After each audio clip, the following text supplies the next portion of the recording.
Na quarta-feira passada, minha esposa reclamou que eu falei isso aqui tão rápido, disse que fez uma confusão para mim. Eu resolvi escrever hoje aqui, para que depois vocês possam copiar, vai ficar aí tranquilo. Eu falei para vocês que o livro de Mateus, ele é composto de 5 sermões, cada sermão tem uma narrativa, e tem a introdução, que é do capítulo 1 ao capítulo 4, e nós temos, a partir do versículo 16 do livro de Mateus, a fechamento, o epílogo do livro de Mateus. Está certo? São as últimas palavras de Jesus. Então o Sermão do Monte, ele está no capítulo 5 ao capítulo 7. Logo após vem uma narrativa do capítulo 8 até o capítulo 9, versículo 38. O segundo sermão é o comissionamento dos apóstolos. Ele está no capítulo 10. A segunda narrativa está no capítulo 11 até o capítulo 12, versículo 50. O terceiro sermão são as parábolas sobre o reino, no capítulo 13. A terceira narrativa está do capítulo 13, versículo 53, ao capítulo 17, versículo 21. O quarto sermão é a semelhança do crente e a posição do crente diante de algumas situações. Está no capítulo 18.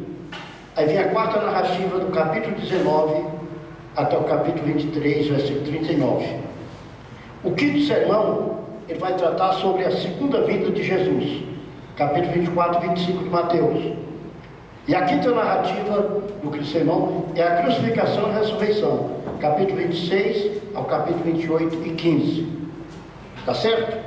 Isso aqui depois vocês podem copiar tranquilo, eu não vou apagar, não vou usar o quadro durante esse momento, então vocês podem pegar tranquilamente. A quinta narrativa aí, pastor?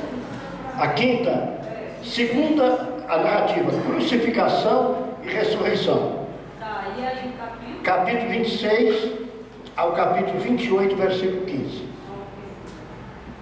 Alguma dúvida mais?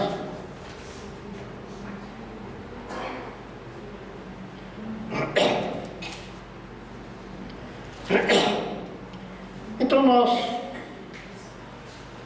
vemos sempre alguma coisa peculiar, tanto no começo de cada sermão, como no término de cada sermão.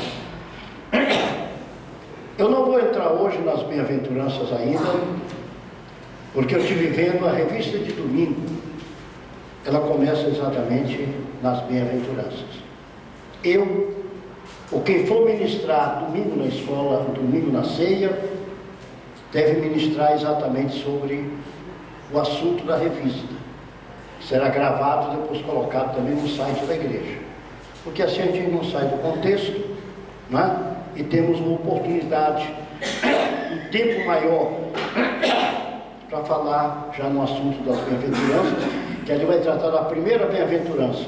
Bem-aventurado os pobres de espírito, porque deles é o reino dos céus. Né? Creio que é Mateus capítulo 5, acho que é versículo 3, né? Isso mesmo, é versículo 3. Então é o assunto de domingo de manhã, seria da escola dominical, mas como nós temos a ceia, vai ser o assunto da ceia, a primeira bem-aventurança.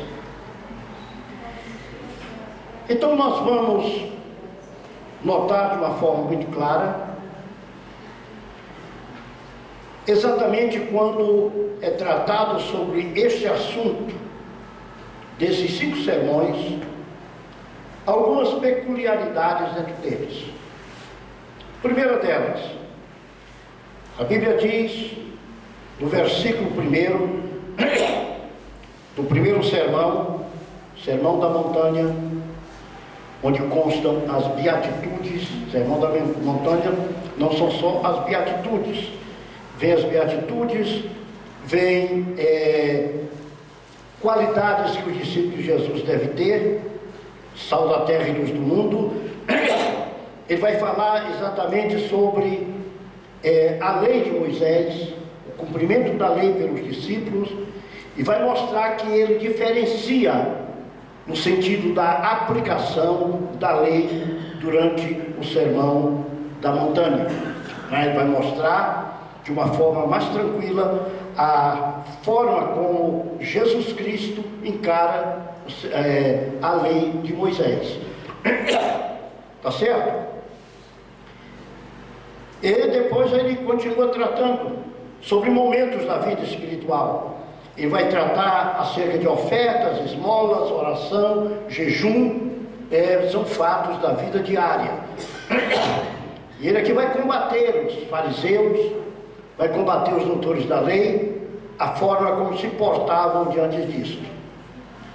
Como a época que estava sendo vivida era uma época muito materialista, e eu diria uma época materialista tanto quanto a nossa, porque as pessoas estavam presas a esta vida de tal forma que pareciam não ligar nada para o campo espiritual, como nós estamos também.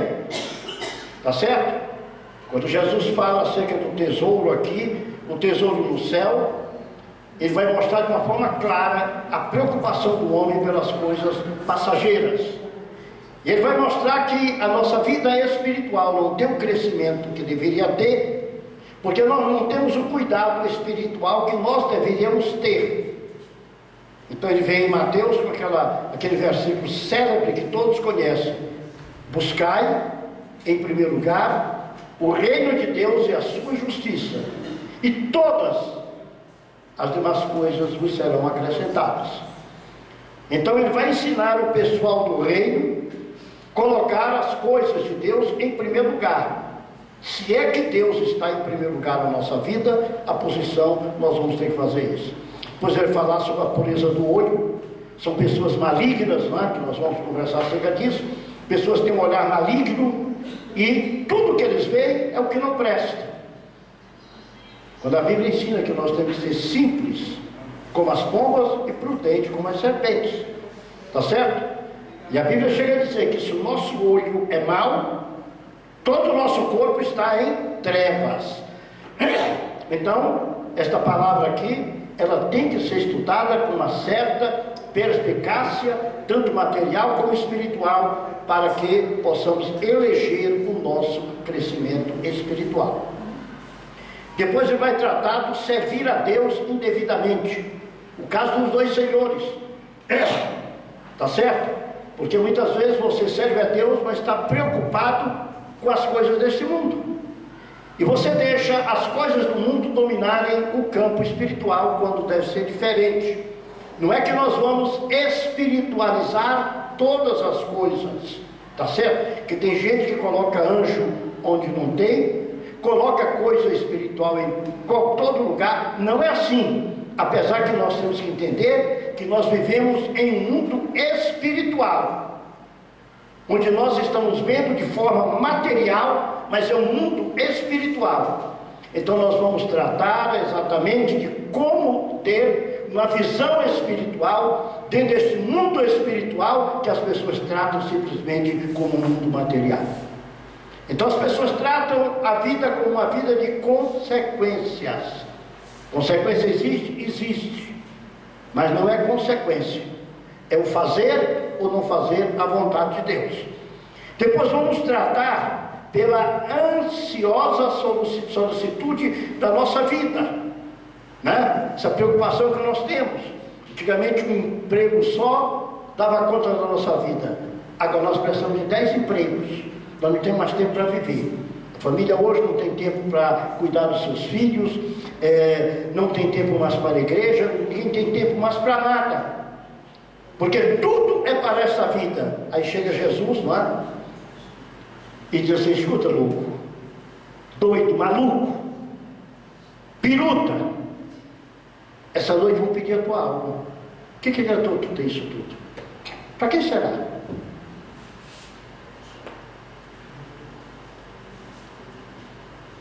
Jesus coloca em xeque a vida material quando nós deixamos ela ultrapassar os limites da vida espiritual. Tá certo? E quando chega no capítulo 7, ainda no Sermão da Montanha, a Bíblia vai falar sobre o chamado juízo temerário. É uma coisa que acontece muito na igreja e nós vamos tratar de uma forma bem profunda. É muito fácil julgar o próximo, quando o primeiro julgamento tem que ser o nosso. Nós temos que ter uma posição diante daquilo que nós vivemos, e não devemos estar medindo a vida dos outros, devemos medir a nossa vida, porque nós nos preocupamos muitas vezes com o crescimento espiritual dos outros. Como é que ele deve ser crente, como é que ele não deve ser crente, o que ele deve fazer, o que ele não deve fazer. Mas nós nos esquecemos de nos preocupar com o nosso comportamento espiritual. Que tipo de crente eu sou? O que eu estou fazendo? Já notou isso, meus irmãos? Que a preocupação acerca da vida espiritual do outro é muito grande, e a preocupação com a gente, ela se torna quase nada, quando deve ser o contrário. A Bíblia manda eu me preocupar com o outro para ajudar, para carregar a carga dele. Agora eu tenho que ter comigo mesmo uma grande preocupação espiritual. Eu devo estar me policiando e não policiando os outros. Eu não fui constituído polícia dos outros, eu fui constituído polícia minha, vigia meu, guardador meu, né? Guarda bem o depósito que o Senhor tem te dado. Então a responsabilidade é pessoal, e muitas vezes nós queremos trazer sobre os outros. Outra coisa também que vai tratar aqui é acerca das coisas santas lançadas aos porcos, isto é, o desrespeito às coisas espirituais. Estou mostrando para vocês de uma forma sucinta e bem pueril. O sermão do monte, o sermão da montanha, vocês veem quanta profundidade tem nele. Então nós temos que ter aquela preocupação. E quando a gente fala em lançar coisas santas aos porcos, muitas vezes a pessoa pensa que é simplesmente jogar no escarnecedor. Mas hoje em dia o escárnio está na música, o escárnio está na palavra, o escárnio está em todas as coisas. Muitos porcos estão invadindo as igrejas. Meu irmão, muita lama, muita pocilga, muita porcaria nós estamos trazendo e colocando dentro das igrejas. Nós estamos entregando coisas santas aos porcos. Isso é muito importante quando nós começarmos a examinar e vemos como a palavra nos leva a isso. Depois, meus irmãos, entra um assunto que Jesus já falou antes, no capítulo 6, mas agora no capítulo 7 ele vai reforçar mais. É o problema da oração. Eu acho engraçado que no Velho Testamento você ouve falar em oração, mas você não vê ninguém ensinando ninguém a orar. É verdade ou não é? Você conheceu algum profeta que ensinou os seus discípulos a orar? Quando vocês orarem, vocês façam isso, a Bíblia narra? Não.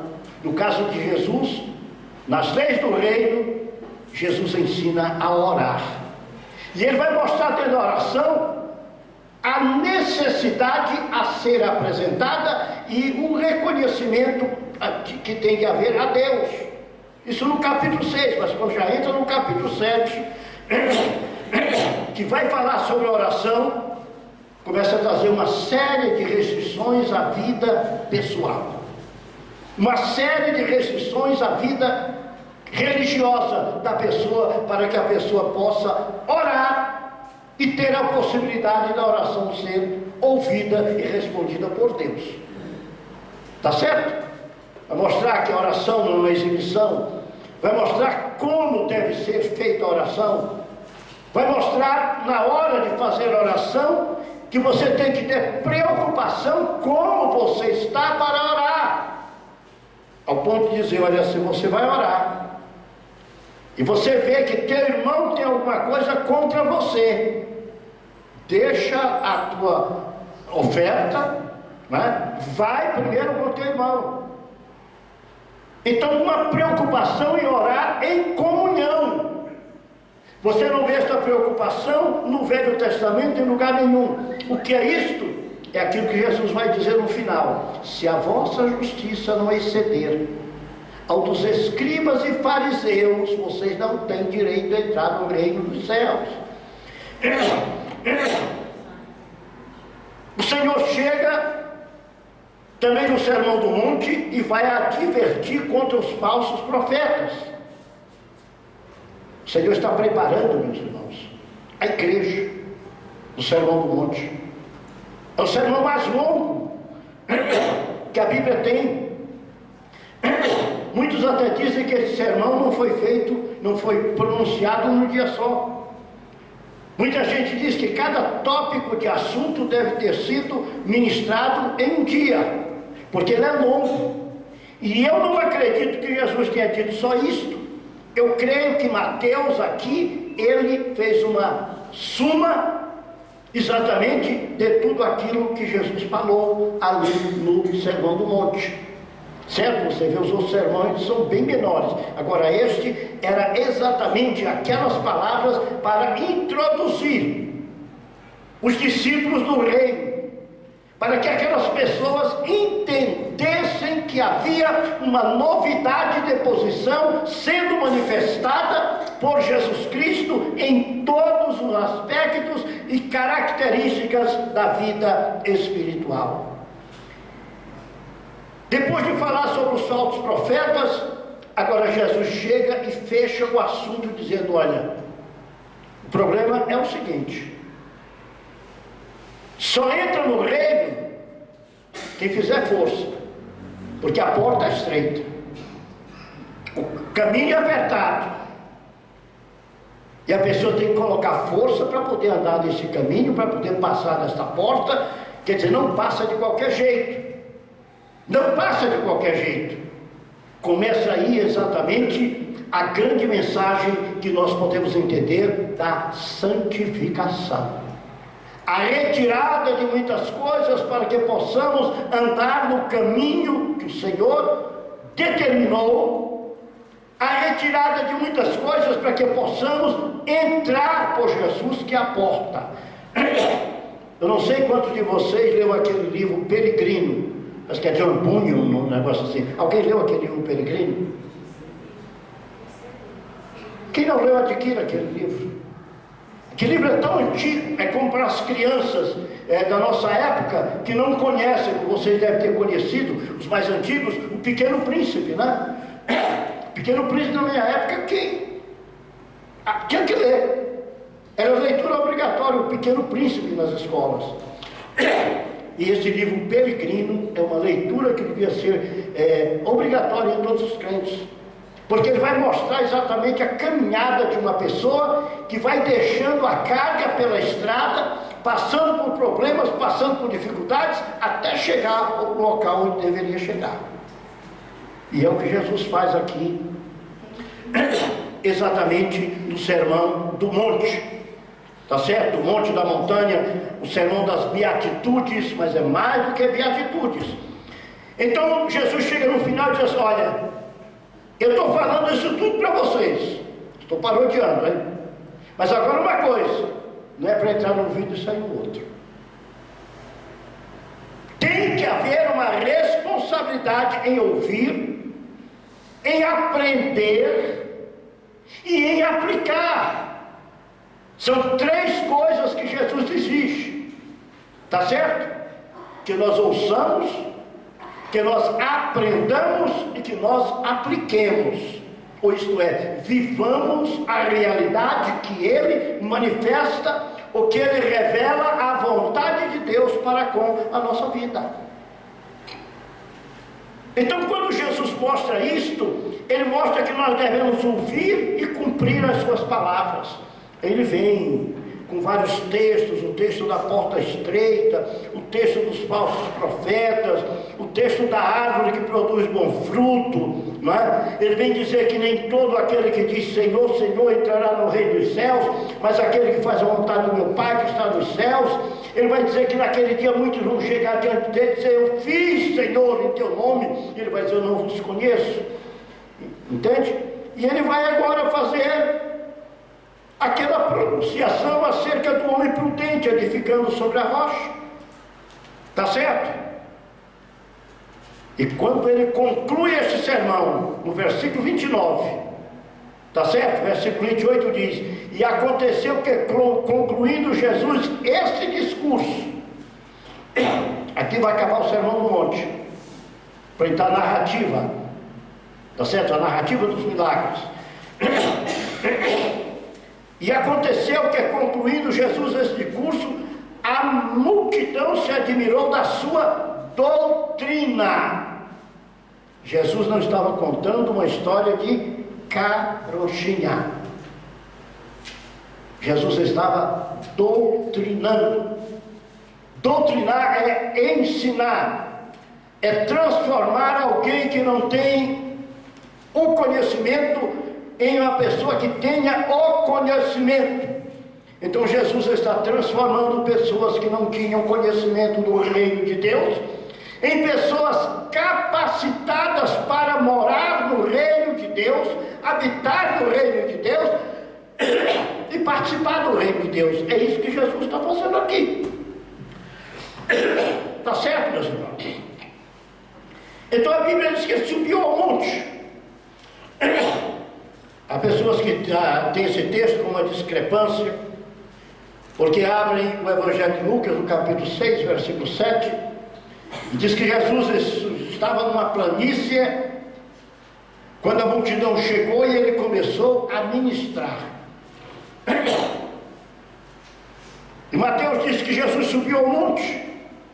Jesus estava em um local alto, está certo, no monte, mas um local plano, porque era um costume naquela época.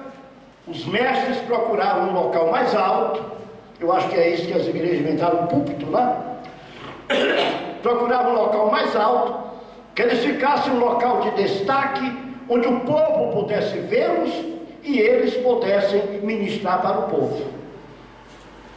Esse local, este monte, dizem os senhores historiadores e exegetas, que é cerca de 6,5 km a oeste do Mar da Galileia e 13 km a sudeste da cidade de Cafarnaum. Está certo? E nós vemos o seguinte: Jesus, em primeiro lugar, capítulo 4 e diante, mostra que ele fazia estas coisas não simplesmente por fazer. Mas a Bíblia usa uma expressão todas as vezes que Jesus juntou uma multidão perto dele. E a expressão é essa: Jesus teve compaixão da multidão. Então naquela hora que Jesus reuniu os seus 12 discípulos, a multidão aflorou. E quando a multidão aflorou, Jesus teve compaixão daquela multidão, porque ao olhar de Cristo, aquelas multidões eram como multidões de ovelhas que não tinham pastor. O que é que nós aprendemos com isto? Que nós estamos vivendo aquela mesma época, onde estão sendo juntadas multidões, mas multidões como que não tem pastor, estão sendo guiadas de qualquer forma, de qualquer maneira, e ao invés de estar sendo levadas para o céu, estão sendo levadas para o inferno, estão sendo conduzidas errado. E é aí que nós, como igreja, temos que aproveitar essas multidões que estão como ovelhas que não têm pastor e transmitir para elas o recado de Deus. A Bíblia mostra que todas as vezes que essa multidão se aproximou, esta multidão tinha uma necessidade. Jesus saciava a necessidade delas. Jesus curava os enfermos. Jesus expulsava os demônios. Jesus realizava milagres. Mas a Bíblia diz que Jesus os ensinava.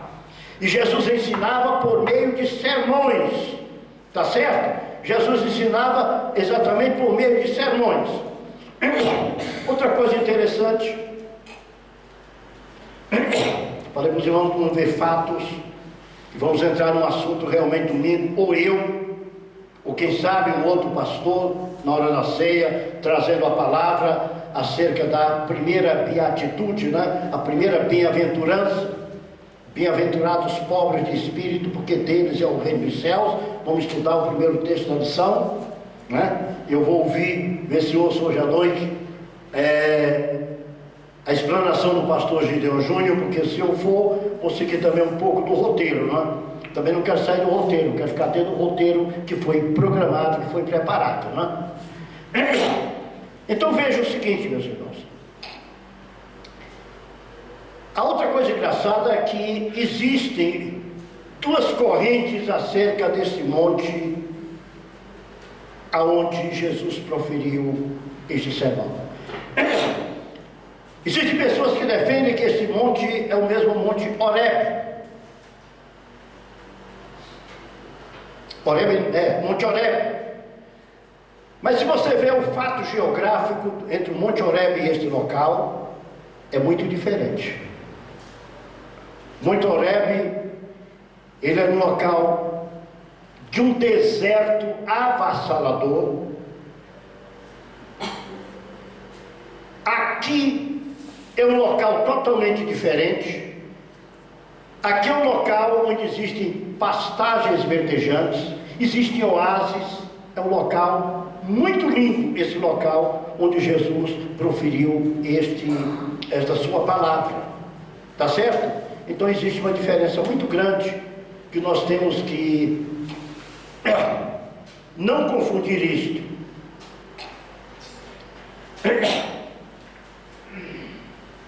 Jesus ali, meus irmãos, ele não rejeitou as palavras do Sinai, mas ele repetiu as palavras do Monte Sinai, com exceção do sábado.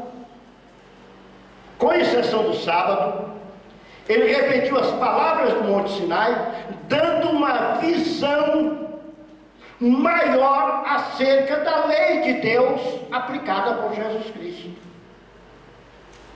Não é que ele ampliou, ele explicou. É como se pegasse e dissesse: olha, está escrito, não matarás. Vocês estão seguindo ao pé da letra, mas eu quero dizer para vocês: olha para o teu irmão ao lado. Se você chamar ele de um nome feio, e a Bíblia diz alguns, de acordo com a tradução, você é réu de morte. Quando ele chega no adultério, a Bíblia diz: não adulterarás. Fala da mulher do próximo. Aqui ele vai de uma forma mais profunda.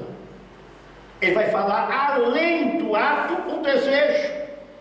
Então o Senhor vai trazer uma explicação nunca dada, de uma forma fundamental, como deve ser a conduta daqueles que seriam os cidadãos do reino.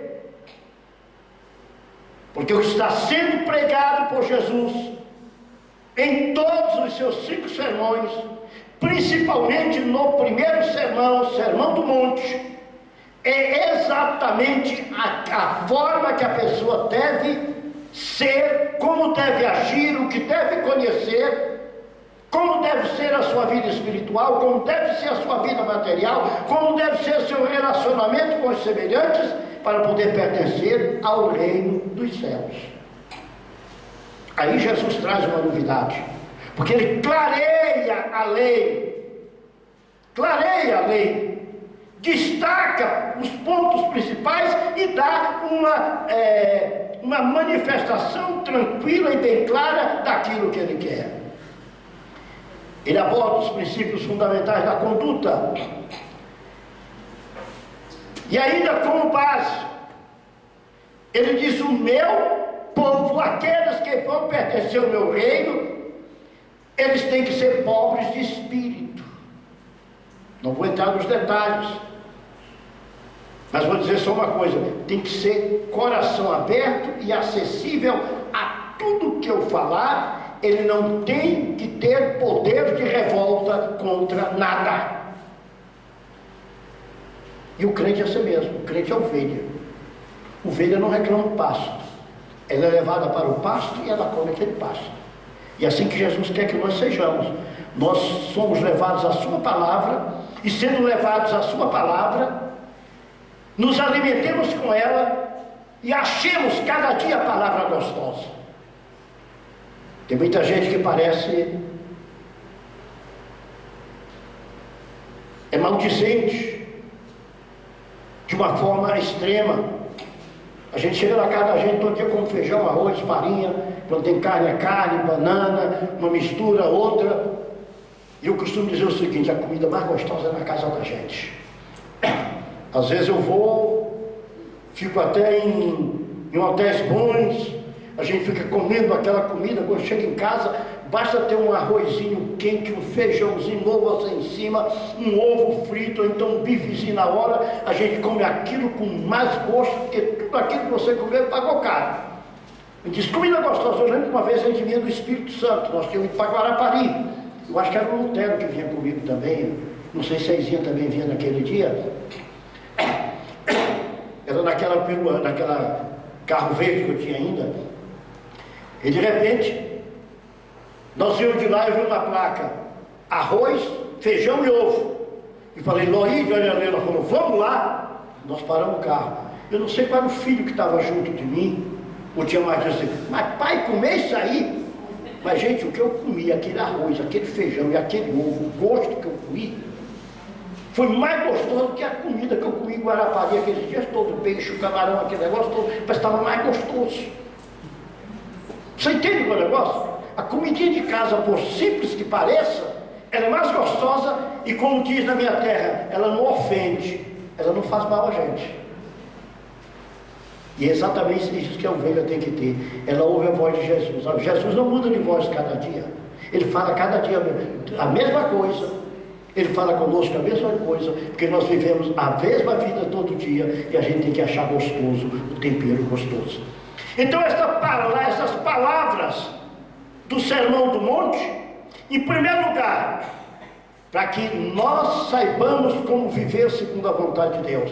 Em segundo lugar, para que as pessoas sejam transformadas e possam vir conosco também para o reino de Deus.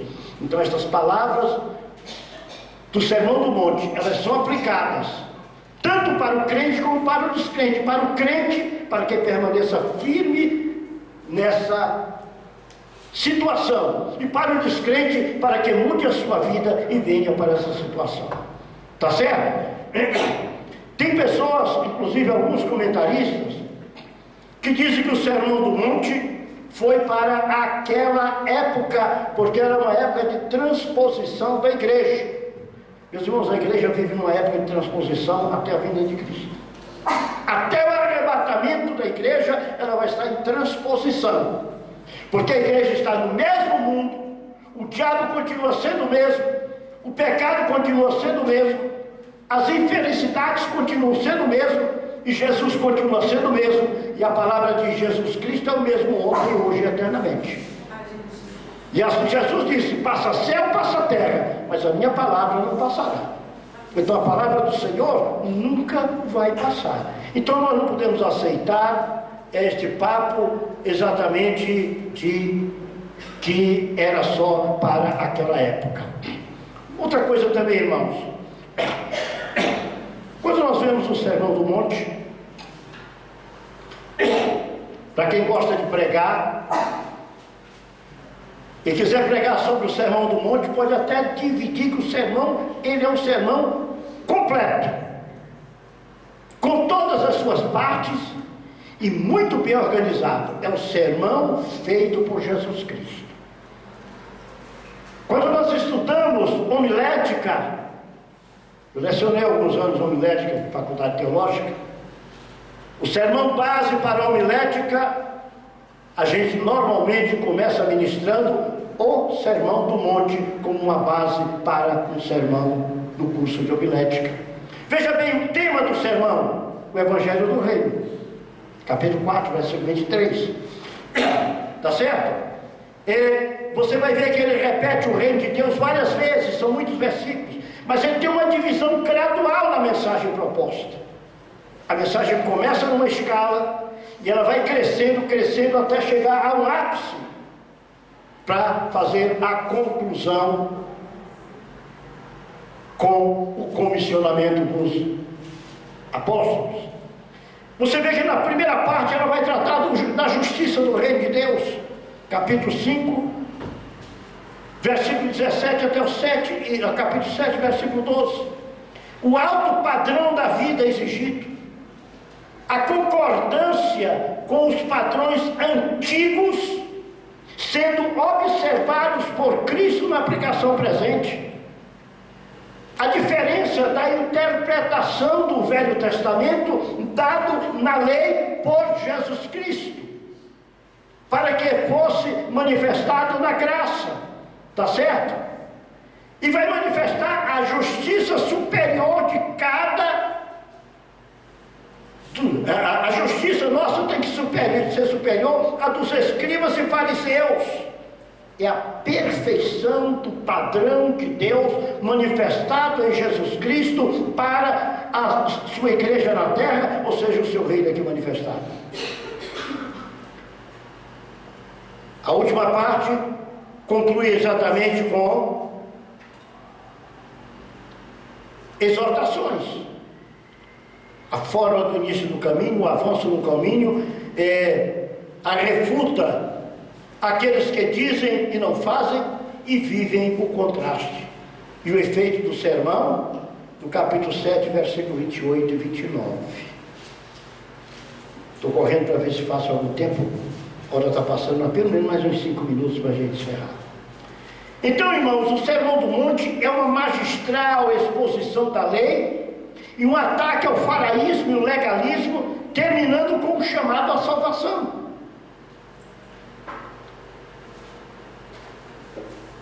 Quando nós olharmos agora para esse texto bíblico, nós vamos ver como Cristo sondou a profundidade da lei, como Ele mostrou as verdadeiras exigências que iam muito além daquilo que era justificado pelos escribas e pelos fariseus, que apresentavam somente a superficialidade das palavras.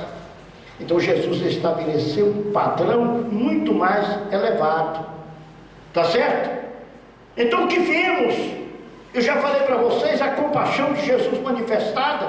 Ele curava os enfermos, ele alimentava os famintos materiais e ele ensinava aquilo que era a vontade de Deus, tá certo? O que nós temos que fazer então? Muita coisa aqui. Quando estudarmos o Sermão do Monte de forma detida, eu e você temos que pensar o seguinte: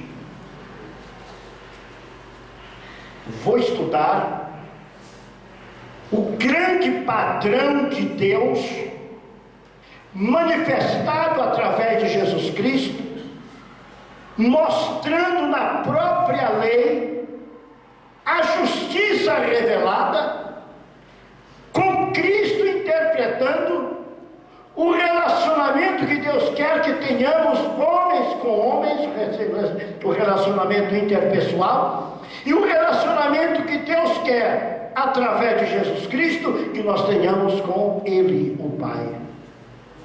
Se nós estudarmos o Sermão do Monte com o propósito de aprender qual a vontade de Deus e aplicar a vontade de Deus na nossa vida, a nossa vida espiritual vai mudar.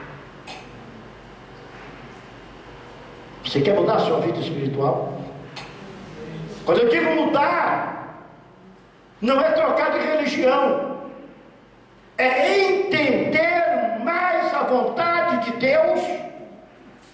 Repito, quanto ao nosso relacionamento interpessoal e o nosso relacionamento com Ele, através de Jesus Cristo. Isso vai trazer o quê? Nosso crescimento espiritual. Uma vida nova, uma vida transformada, uma vida segura, uma vida com base, entendendo que a primazia não são as coisas desta vida, mas a primazia são as coisas espirituais. No dia que colocarmos a vida espiritual acima da vida material, seremos vencedores para a honra e para a glória do nome de Deus. Porque sofremos tanto, porque temos tantos problemas, exatamente porque a nossa balança está pendendo mais materialmente do que espiritualmente. No dia que ela pender espiritualmente, alguma coisa diferente começa a acontecer. Porque aí você poderá dizer, como disse o apóstolo Paulo: não vivo mais eu, mas Cristo vive em mim. E a vida que agora vivo, eu vivo no Filho de Deus. Amém. Que Deus possa abençoar meus irmãos ricamente. E no domingo, nós estaremos pela manhã, ou eu, ou um dos nossos pastores. Tá certo? Todos eles estão capacitados para isso. Ministrando exatamente sobre a primeira beatitude. Bem-aventurado os pobres de espírito, porque eles herdarão o reino de Deus. Pobres de espírito herdarão o reino de Deus. Tá certo? Na próxima quarta-feira, permitindo Deus, continuaremos o assunto também. Que Deus nos abençoe em nome de Jesus. Amém.